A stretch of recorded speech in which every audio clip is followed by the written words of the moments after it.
শুভ দুপুর। আমন্ত্রণ ব্যবসা বাণিজ্য আর অর্থনীতির সবশেষ সংবাদ ও বিশ্লেষণ নিয়ে নিউজ 24-এর নিয়মিত আয়োজন নিটল টাটা বিজনেস আওয়ারে। সাথে আছি আমি হোসাইন শাহাদাত।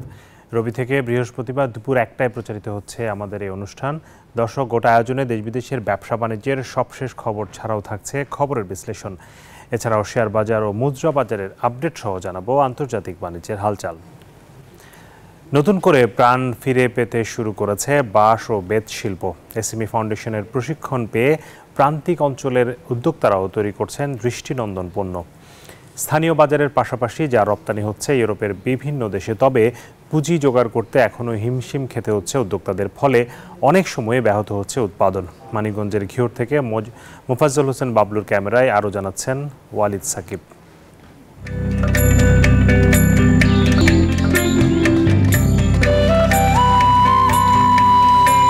একসময় গ্রামীণ জনপদের মানুষ ঘর কিংবা অফিস আদালতে ব্যবহার করত বাঁশ ও বেতের তৈরি শৌখিন পণ্য। আধুনিকতার ছোঁয়ায় যা অনেকটাই বিলুপ্তির পথে। তবে বৈচিত্র্যকরণের মাধ্যমে বাঁশ বেতের নতুন পণ্য তৈরিতে উদ্যোক্তাদের প্রশিক্ষণ দিয়েছে এসএমই ফাউন্ডেশন। মানিকগঞ্জের ঘিওর উপজেলার শ্রীবাড়ি ইউনিয়নের ঋষিপাড়া বংশপরম্পরায় এই গ্রামের বেশ কিছু পরিবার এখনো যুক্ত বাঁশ ও বেত শিল্পের সাথে। উপজেলার মোট 70টি পরিবারের 250 মানুষের জীবিকার উৎস এই শিল্প। বাঁশ, বেত, চিকন তার আর সুতার সমন্বয়ে তৈরি করছেন square tray, fruit cup, cylinder, half সিলিন্ডারের মতো এমন বৈচিত্র্যময় নানা পণ্য। উদ্যোক্তারা বলছেন, পণ্য বৈচিত্র্যকরণের প্রশিক্ষণ পেয়ে তার সুফলও মিলছে। কেবল স্থানীয় বাজারে নয়, নান্দনিক এসব পণ্য রপ্তানি হচ্ছে জার্মানি, ইতালি, বেলজিয়াম আর অস্ট্রেলিয়ার মতো দেশগুলোতে। শের কাটা, ধামা, পালা এগুলা আগে চলতো, এগুলা চলে না। হাটেতে বেত নিয়ে গিরামারি, সুগাই, চাষি, ফাড়ি, মানে মনে করেন পরিবার সহ এই বেতের মধ্যে খাটে। গ্রাম আছে, তারপরে বেতগুলো মনে করো অনেক দূরে থেকে আনা হয়। আবার এই যে ঘিউরাটো আছে, এই বেতগুলো আনা হয়। এই সুদের টাকা দিতে কিন্তু আমার কাছে চালানাই থাকে না। সরকার যেমন সুদ মকুব ঋণ দিত, তাহলে মনে হয়তো কাজ করতাম, আমরা আরো লাভবান হতে পারতাম আর কি। অর্ডার মাফিক আমরা কাজ করছি। অনলাইন অফলাইন এসএমই ফাউন্ডেশনের যে একটা মেলা হয়েছে, ওই মেলা থেকেও আমাদের দেখা যায় অনেকেই বিভিন্ন সময় বিভিন্ন প্রয়োজনে তারা আমাদের নক করে। তবে এই শিল্পের উদ্যোক্তাদের টিকে থাকার চ্যালেঞ্জ আর হতাশাও কম নয়। এখনো চড়া সুদে এনজিও কিংবা মহাজনদের কাছ থেকে ঋণ নিতে হয় তাদের। এছাড়া তৃতীয় পক্ষের হাত ধরে পণ্য রপ্তানি হওয়ায় ন্যায্য মূল্য থেকে বঞ্চিত হওয়ার অভিযোগ উদ্যোক্তাদের। জানিয়ে এসএমই ফাউন্ডেশন বলছে, আন্তর্জাতিক বাজারে সরাসরি পণ্য রপ্তানিতে আরও দক্ষতার প্রয়োজন উদ্যোক্তাদের। আন্তর্জাতিক বাজারের সাথে আমরা আমাদের উৎপাদনকারী ও মধ্যস্থকারীদের এক ধরনের সংযোগ তৈরি করার ক্ষেত্রে আমরা সাহায্য করি। এসএমই ফাউন্ডেশনের মূল কাজটা এখন এই মুহূর্তে হবে, যাতে আমাদের যে উৎপাদনকারীরা যাদের মাধ্যমে আন্তর্জাতিক বাজারে পণ্য বিক্রি করেন, এই মধ্যস্বত্বভোগীরা যেন এই উৎপাদনকারীদেরকে ন্যায্য মজুরি এবং পাওনাটা দেন। এসএমই ফাউন্ডেশন জানায়, উদ্যোক্তাদের সহজ শর্তে ঋণ দিতে বাংলাদেশ ব্যাংকের সাথে কাজ করছে সংস্থাটি। বাঁশ ও বেতের তৈরি এসব পণ্য তৈরিতে পুঁজি সংকটের কথা বলছেন কারিগররা। পাশাপাশি ন্যায্য মূল্য না পাওয়ায় রয়েছে হতাশাও। উদ্যোক্তারা বলছেন, রপ্তানিমুখী এই শিল্পে সরকারের নীতি সহায়তা পেলে ঘুরে দাঁড়াবে বাঁশ ও বেত শিল্প। ওয়ালিদ সাকিব, নিউজ 24, মানিকগঞ্জ। দর্শক, আমাদের সহকর্মী ওয়ালিদ সাকিব জানাচ্ছিলেন বাঁশ ও বেত শিল্পের যে সম্ভাবনা নতুনভাবে আবার তৈরি হয়েছে এবং এখানে নতুন নতুন বিনিয়োগ হচ্ছে এবং এই পণ্য কিন্তু এখন বিদেশেও রপ্তানি হচ্ছে। এটি সম্ভাবনার কথা তিনি জানাচ্ছিলেন, সাথে সাথে কিছু চ্যালেঞ্জের কথা জানাচ্ছিলেন। বিশেষ করে এসএমই খাতে আসলে সারা দেশের যত এসএমই উদ্যোক্তা রয়েছে সবারই একই সমস্যা। আসলে অর্থায়ন একটি বড় জটিলতার মধ্য দিয়ে তাদেরকে যেতে হয়, যেহেতু তাদের খুব ব্যাংকগুলো আসলে খুব বেশি আগ্রহী হয় না তাদের অর্থ লগ্নি করতে।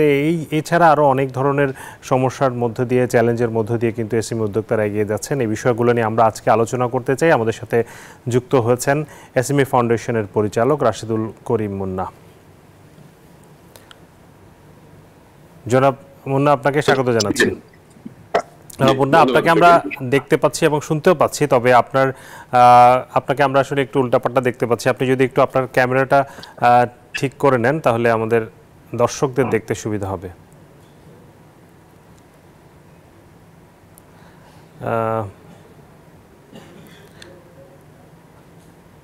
জি, এভাবে থাকলেও হয়, আপনার সাথে আমরা আলোচনা চালিয়ে যেতে পারবো। জি, আপনাকে স্বাগত জানাচ্ছি এবং আপনার কাছে আপনি আমাদের প্রতিবেদনটি দেখছিলেন, আমাদের সহকর্মী যেটি করেছেন, এবং সেখানে একটি খুবই আকর্ষণীয় একটি আসলে পণ্য বা শিল্পের কথা তুলে আনা হয়েছে, যেখানে আসলে অনেক উদ্যোক্তা কাজ করছেন, ছোট ছোট কারিগররা কাজ করছেন, কিন্তু তাদের যে নানান ধরনের চ্যালেঞ্জের কথা বলা হচ্ছে। চ্যালেঞ্জের কথায় যাব, তবে আমি একটু সম্ভাবনার কথা একটু জানতে চাই। এসএমই খাতের যে বিভিন্ন ধরনের, আমরা জানি ছোট ছোট অনেক শিল্প আছে যেগুলো আসলে খুব বেশি নজরেও আসে না, সেই জায়গাগুলোতে কাজ করার কতটুকু সুযোগ রয়েছে? জি, ধন্যবাদ আপনাকে। আমি মূলত যেহেতু উৎপাদন এবং রপ্তানির সাথে যুক্ত, সুতরাং এই বিষয়টার সাথে আমি প্রায় 27 বছর ধরে যুক্ত আছি, এবং বিশেষ করে আমরা Europe, America, USA, UK, Japan সহ বেশ কিছু দেশে আমরা পণ্য রপ্তানি করছি, এবং সেই সাথে এই যে ব্যাট কেন্দ্রিক যে আজকে যে প্রতিবেদনটা দেখা হয়েছে, সেই পণ্যটাও আমি উৎপাদন করে রপ্তানি করছি, এবং বেশ কিছু প্রোডাক্ট আমি আবার সাপ্লাই চেইন থেকে এই মানিকগঞ্জের ঘিওর থেকে কিন্তু আমি প্রকিউর করি। তো সুতরাং আমার কাছে যেটা মনে হয়েছে, প্রথমত ইন্টারন্যাশনাল মার্কেটে হ্যান্ডমেড প্রোডাক্ট বা সেমি হ্যান্ডমেড প্রোডাক্টে একটা মানে ব্যাপক একটা সুযোগ আছে। বিশেষ করে আমরা দেখেছি যে ইউক্রেন রাশিয়া যুদ্ধের পর চায়না থেকে অনেক দেশই হচ্ছে তাদের পণ্য কেনার যে প্রক্রিয়াটা আছে, সাপ্লাই চেইনটা আছে, তারা পরিবর্তন করতে যাচ্ছে। সেই জায়গাতে বাংলাদেশের যেহেতু একটা বড় সংখ্যক হিউম্যান রিসোর্স আছে, সেখানে হ্যান্ডমেড প্রোডাক্ট বা সেমি হ্যান্ডমেড প্রোডাক্টগুলো আমরা যদি উৎপাদনের সক্ষমতা বাড়াতে পারি এবং সেটা যদি বিশ্বমানের হয়, তাহলে ব্যাপক একটা চাহিদা আছে, এবং এই সুযোগটা কিন্তু আমরা নিতে পারি। এবং সেই জায়গাতে হচ্ছে প্রশ্ন হচ্ছে, বাংলাদেশের প্রত্যেকটা জেলায়, থানায় বা ক্লাস্টারে যে ধরনের স্ট্রেংথ আছে, হেরিটেজ আছে, প্রোডাক্ট আছে, সেই প্রোডাক্টগুলি কি যদি বিশ্ববাজারের নান্দনিকতায় বা ডিজাইনের আলোকে যদি আমরা ডেভেলপ করতে পারি, আমাদের যদি স্কিলের যে ঘাটতি আছে, ডিজাইনের যে ঘাটতি আছে, এবং আমাদের প্রতিযোগী দেশগুলা যে কাজটা করছে, এই র মেটেরিয়ালস গুলা থেকে প্রোডাক্ট তৈরি করার ক্ষেত্রে কিছু কিছু মেশিন ব্যবহার করছে, যাতে তাদের প্রোডাকশনের প্রোডাক্টিভিটি বাড়ে এবং অল্প জনবল দিয়ে বেশি সংখ্যক কোয়ালিটি পণ্য উৎপাদন করা যায়। এবং সেই সাথে এই যে র মেটেরিয়ালস এর জিনিসটা দেখেছেন, যে ব্যাতের যে মেটেরিয়ালস গুলো দেখছেন, বাংলাদেশে কিন্তু একসময় ব্যাপক হারে এই ব্যাতগুলা আনাচে কানাচে উৎপাদন হতো, কিন্তু যেহেতু মানুষ হচ্ছে অনেক ক্ষেত্রেই ঘর বাড়ি করা থেকে শুরু করে অনেক কিছু করছে, এই বন জঙ্গল কিন্তু কমে যাওয়ার কারণে ব্যাতের কিন্তু একটা স্বল্পতা তৈরি হয়েছে, এবং যে কারণে এই র মেটেরিয়ালসের কথাটা যেটা উদ্যোক্তারাও বলেছেন আপনার প্রতিবেদনে, যে এই র মেটেরিয়ালস কিন্তু সারা বছর উৎপাদন হয় না। বিশেষ করে আমরা দেখেছি যে এই বর্ষাকালে এটা কালেক্ট করা হয়, এবং শীতের সময় সেটা সবাই যারা উদ্যোক্তা আছে তারা হচ্ছে এটাকে প্রিজার্ভ করে বা গোডাউনে রেখে দেয়। এই যে একটা চ্যালেঞ্জ, যে 6 মাস মেটেরিয়ালসটা পাওয়া যাচ্ছে, আবার 6 মাস এটা ব্যবহার করার সুযোগ, বা সারা বছর যদি সুযোগটা কাজে লাগাতে হয়, তাহলে এই যে র মেটেরিয়ালস রাখা একটা বড় বিনিয়োগের প্রশ্ন, এবং এই বিনিয়োগের জায়গাতে কিন্তু ছোট ছোট উদ্যোক্তারা প্রান্তিক পর্যায়ে সেটা সামর্থ্য হয় না, এবং যে কারণে কিন্তু গ্রাজুয়ালি গত 30-40 বছর ধরে আমাদের যে এই সেক্টরটা একটা ভালো একটা সেক্টর ছিল, তারা হারিয়ে যাচ্ছে। এবং বিশেষ করে আমরা দেখছি যে মানিকগঞ্জের যারা সিনিয়র আছে, যারা ইয়াং জেনারেশন, তারা কিন্তু এই সেক্টরে আসছে না। এটা কিন্তু একটা নেগেটিভ ইনফরমেশন। কারণটা হচ্ছে, আমি অলরেডি বলেছি যে তারা দেখছে যে অন্য প্রোডাক্ট করলে যদি তার আয়টা বাড়ে, এখানে হচ্ছে সময় লাগছে বেশি এবং শ্রম দিতে হচ্ছে বেশি। সেখানে যদি আমরা টেকনোলজির আধিক্য যদি না বাড়ানো যায়, তাহলে কিন্তু তারা এই ব্যাপারে উৎসাহটা দেখাবে না। আবার পাশাপাশি আমি বলবো যে বাংলাদেশের বিভিন্ন জায়গাতে যেই রিসোর্স গুলো আছে, স্কিলটা আছে, বা হেরিটেজ আছে, বা ক্লাস্টার আছে, তাদেরকে যদি আমরা আমাদের যে জাতীয় যেই উন্নয়নের লক্ষ্যমাত্রা বা পরিকল্পনা আছে, সেখানে যদি সমন্বয় না করা যায়, তাহলে কিন্তু সার্বিক উন্নয়নের ধারাবাহিকতা কিন্তু সঠিকভাবে এগোতে পারবে না। সুতরাং আমি মনে করি বাংলাদেশের যে রিসোর্স গুলো আছে, এটা কিভাবে আমাদের হিউম্যান রিসোর্স আছে এবং যে স্কিল গুলো আছে, তাকে কিভাবে আপগ্রেড করে ডাইভার্সিফাইড করে আমরা স্থানীয় বাজার বা আন্তর্জাতিক বাজারের চাহিদা অনুযায়ী যদি পণ্য উৎপাদনের সক্ষমতা তাদেরকে বাড়ানোর ক্ষেত্রটাকে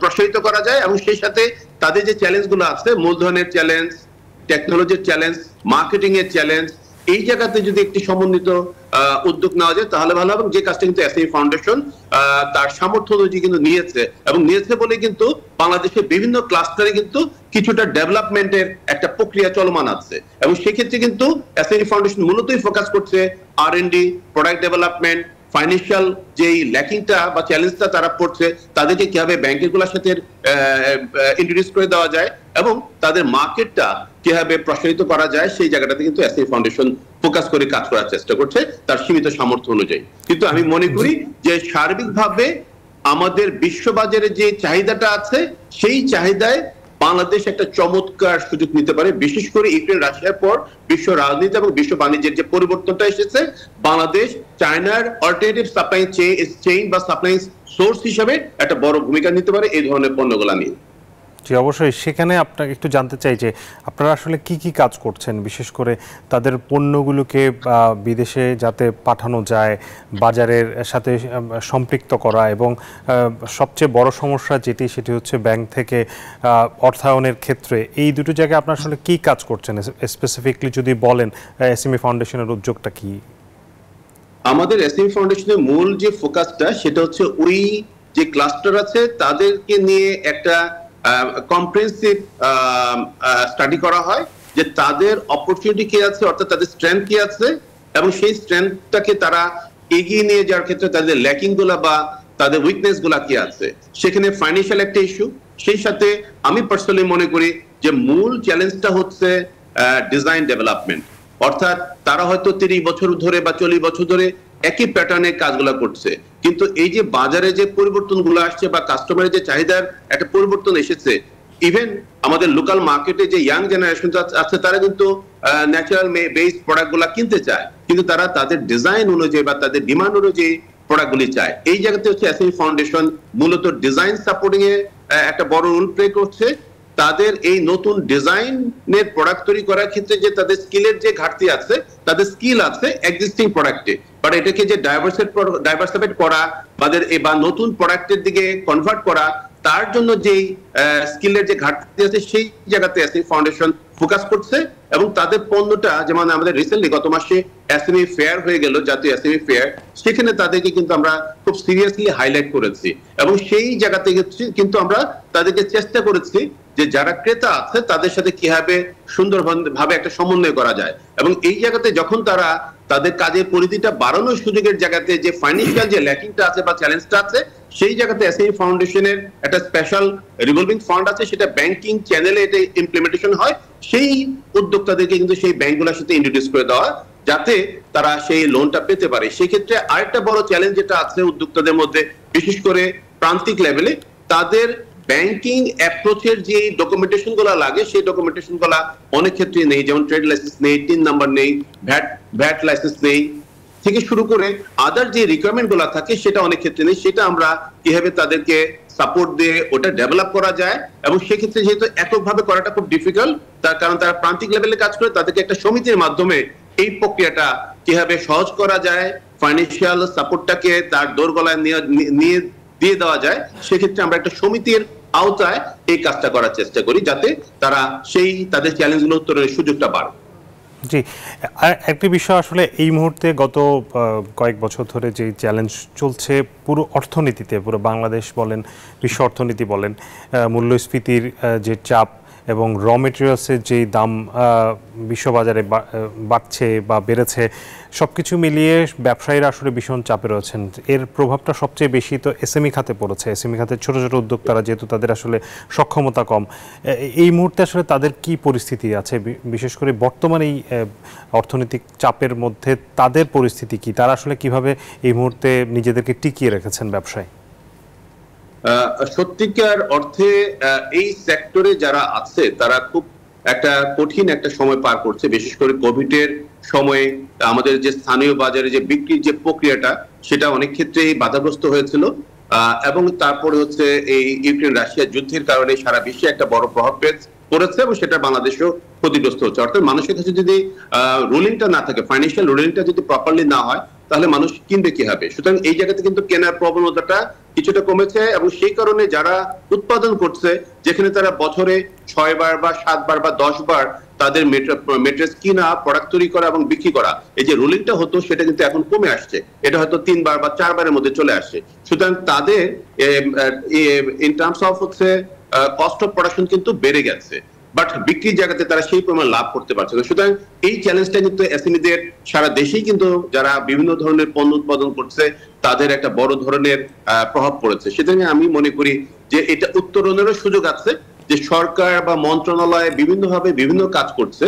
সুতরাং আমি আপনাদের মাধ্যমে বলতে চাই, যেহেতু আমরা এলডিসি গ্রাজুয়েশনের দিকে যাচ্ছি, সেই জায়গাতে কিন্তু আমাদের এই এসএমইরা একটা বড় ভূমিকা পালন করতে পারে। এখন আমাদের জিডিপিতে যেখানে 32% আমাদের কন্ট্রিবিউশন আছে, আমাদের যে প্রতিযোগী দেশগুলো কিন্তু সেখানে 60 থেকে 70% এসএমইদের কন্ট্রিবিউশনটা নিশ্চিত করেছে, বিধায় আজকে তারা একটা বড় অর্থনীতির দেশে পৌঁছতে পেরেছে। সুতরাং আমাদের এই জায়গাতে হচ্ছে এসএমইদের যে চ্যালেঞ্জটা এখন এসেছে, তাদের গ্রোথটা যদি না বাড়ে তাহলে আমরা এলডিসি গ্রাজুয়েশনে তাদের কন্ট্রিবিউশনটা বাড়াতে পারবো না। বা আমরা 2041-এর যে স্বপ্ন দেখছি সেখানে তাদের কন্ট্রিবিউশনটা যদি না বাড়ানো যায় তাহলে কিন্তু আমরা সেভাবে এগোতে পারবো না সমন্বিতভাবে, বা সারা দেশে যে ছড়িয়ে ছিটিয়ে উদ্যোক্তারা আছে তাদেরকে কিন্তু সেভাবে আপগ্রেড করা যাবে না। সুতরাং আমি মনে করি যে প্রত্যেকটা জেলায় সময় এসেছে যে নতুন ভাবে চিন্তা করা, যে সরকারের বিভিন্ন প্রজেক্ট বা উন্নয়ন পরিকল্পনা আছে, এই উন্নয়ন পরিকল্পনার মধ্যে একটা সমন্বয়হীনতা আছে।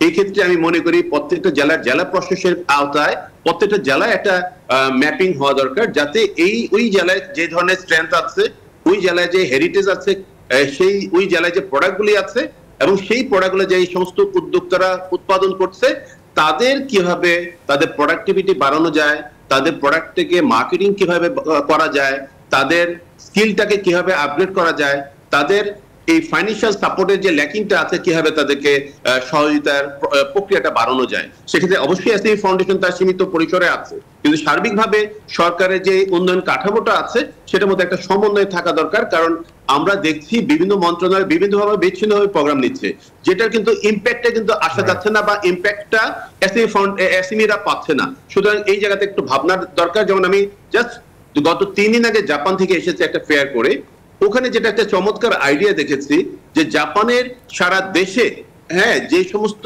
প্রোডাক্টগুলো তৈরি হচ্ছে প্রত্যেকটা ক্লাস্টারের প্রোডাক্টগুলিকে বা যারা উৎপাদনের সাথে যুক্ত আছে এসএমইরা যারা আছে তাদের সহযোগিতার জন্য যে আইডিয়াটা তৈরি করছে, যে ওই প্রোডাক্টটাকে তারা ব্র্যান্ডিং করছে, এটা অমুক জায়গায় তৈরি হয়েছে, এটা অমুক এলাকার অমুক জনগোষ্ঠী তৈরি করেছে।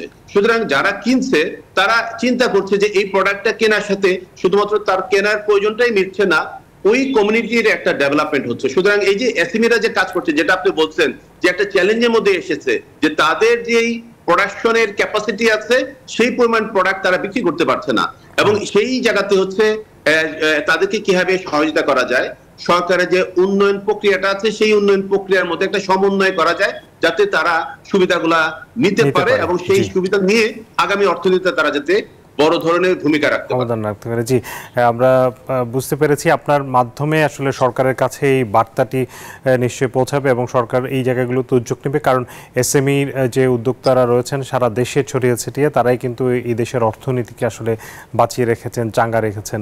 আপনাকে অসংখ্য ধন্যবাদ জনাব রাশিদুল করিম মুন্না আমাদেরকে সময় দেওয়ার জন্য। দর্শক, আমরা আলোচনা করছিলাম এসএমই খাতের সম্ভাবনা এবং চ্যালেঞ্জ নিয়ে। আমাদের সাথে যুক্ত ছিলেন এসএমই ফাউন্ডেশনের পরিচালক রাশিদুল করিম মুন্না। এই মুহূর্তে সময় হলো একটা বিরতির, ফিরবো একটু পর, সাথেই থাকুন।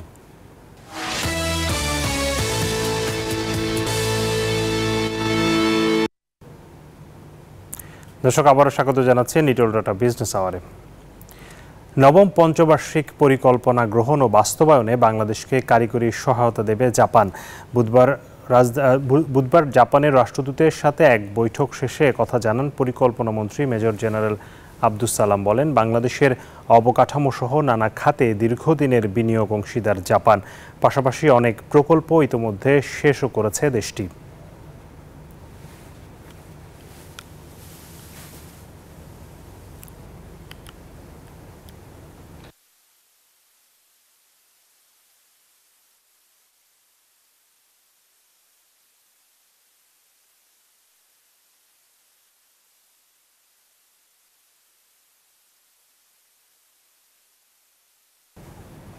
দর্শক, এবারে শেয়ার বাজারের খবর।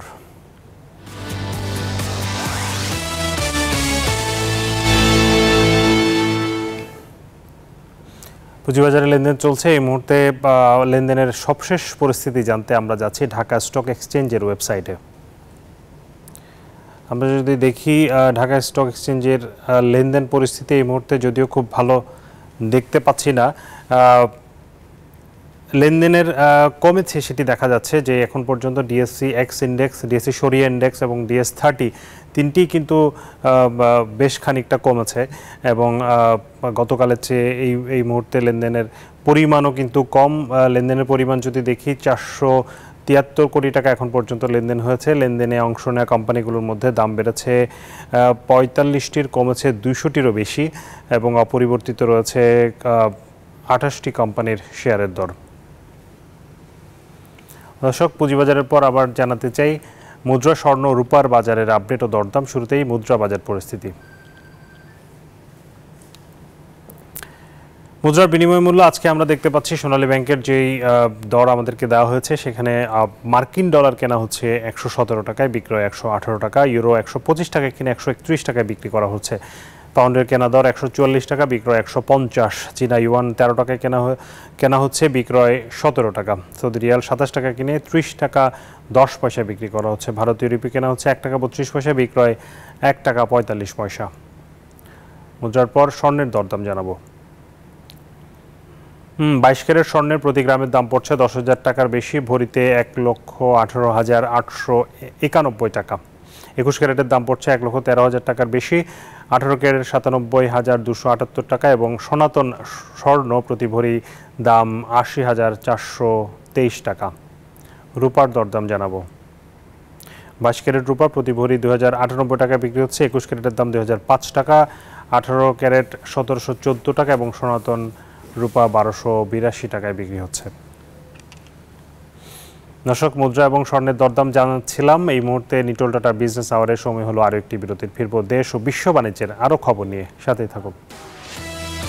আবারও স্বাগত জানাচ্ছি নিটল টাটা বিজনেস আওয়ারে। Developing semiconductor industry in Bangladesh বিষয়ে আনুষ্ঠানিক রিপোর্ট প্রকাশন অনুষ্ঠান আয়োজন করেছে metropolitan chamber of commerce, MCCI। এই মুহূর্তে সেখানে কথা বলছেন আইসিটি সচিব শামসুল আরিফিন। আমরা সরাসরি তার বক্তব্যে চলে যাচ্ছি। So over to you, Mr. Junaid Ahmed Polak, Honorable State Minister for the Ministry of Post, Telecommunication and Information Technology. Thank you. Thank you very much, respected Chair, Mr. Kamran Rahman, special guest, Mr. Shamsul Arifin, Dr. Rukunujaman, and also I can see my dear brother Yusuf Bhai, today's moderator, and Karim Bhai, and other esteemed presenters and teachers, industry leaders, experts, friends from media. Good afternoon to you all, and Assalamu alaikum adab. I don't want to say too much because we have learned so many things from the presentations and the participants. Different issues have been already discussed. I just want to go through some points what I have seen in short time, the developing semiconductor, what is the current scenario of Bangladesh and how we could develop. So if I go through our executive summary, so I can. দর্শক, আমরা দেখছিলাম developing semiconductor industry in Bangladesh বিষয়ে আনুষ্ঠানিক যে report প্রকাশন অনুষ্ঠান, সেখানে কথা বলছিলেন আইসিটি মন্ত্রী, ডাক ও টেলিযোগাযোগ মন্ত্রী জুনায়েদ আহমেদ পলক। আমরা সেখানে ছিলাম এতক্ষণ। এখন অন্যান্য সংবাদে চলে যাচ্ছি। জনপদে শিল্প বাণিজ্যের খবর জানাবো এবার।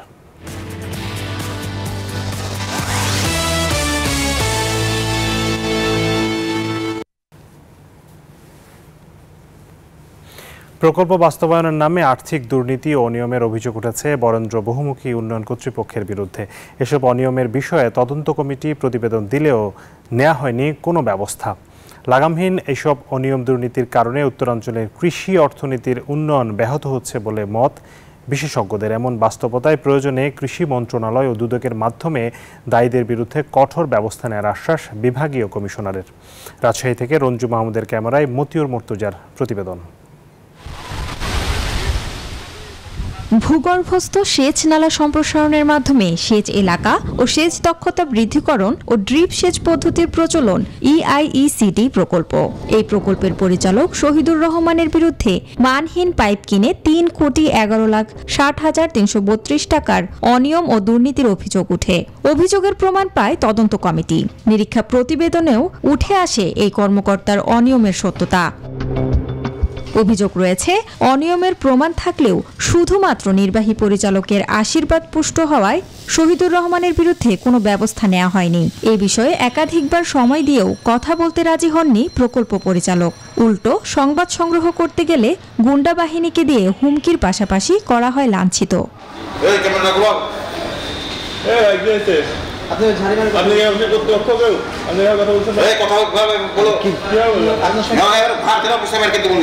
তবে বরেন্দ্র বহুমুখী উন্নয়ন কর্তৃপক্ষের নির্বাহী পরিচালক কোনো অভিযোগই যেন আমলে নিতে চান না। বলেন, অডিট আপত্তি দিলেই মানতে হবে এরকম কোনো কথা নেই।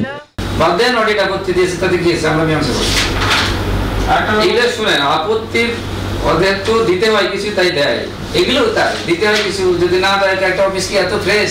এগুলো নাকি বলে অনেক, যদি না বলে তাহলে না শুনলে না শুনো। কিন্তু সানাকোষের যে কাজটা আছে, আমাদের যে প্রিপেড মিটার আছে, এই প্রিপেড মিটার বাইরে কারো বাপের ক্ষমতা নাই যে এখানে চালু রাখা। বরেন্দ্র বহুমুখী উন্নয়ন কর্তৃপক্ষের এমন লাগামহীন অনিয়ম দুর্নীতির কারণে উত্তরাঞ্চলের কৃষি অর্থনীতির উন্নয়ন ব্যাহত হচ্ছে বলে মনে করেন বিশেষজ্ঞরা।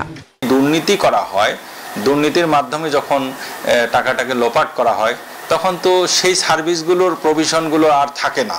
ফলে আলটিমেটলি যাদের জন্য এই প্রকল্পটা নেওয়া হলো, তাদেরকে তো সেই সার্ভিসটা দেওয়া সম্ভব হয় না। তবে বিভাগীয় কমিশনার আশ্বস্ত করছেন, অভিযুক্ত কর্মকর্তাদের বিরুদ্ধে প্রয়োজনে কৃষি মন্ত্রণালয় ও দুদকের মাধ্যমে ব্যবস্থা নেওয়া হবে। আমার কাছে যদি কোনো সুনির্দিষ্ট অভিযোগ সহকারে আসে, আমি এটি তদন্ত করে দেব যথাযথভাবে, এবং কৃষি মন্ত্রণালয় থেকে শুরু করে যেখানে যেখানে এটার বিরুদ্ধে ব্যবস্থা গ্রহণ করা যায়, দুদক থেকে এসেও তাদের বিরুদ্ধে ব্যবস্থা নেওয়ার ব্যবস্থা করব। বারবার অনিয়ম করে ছাড় পাওয়ায় প্রতিষ্ঠানটির দুর্নীতির লাগাম টানা যাচ্ছে না বলেও মনে করেন এই সংশ্লিষ্টরা। Desk report, news 24। এবারে বিশ্ব বাণিজ্যের খবর।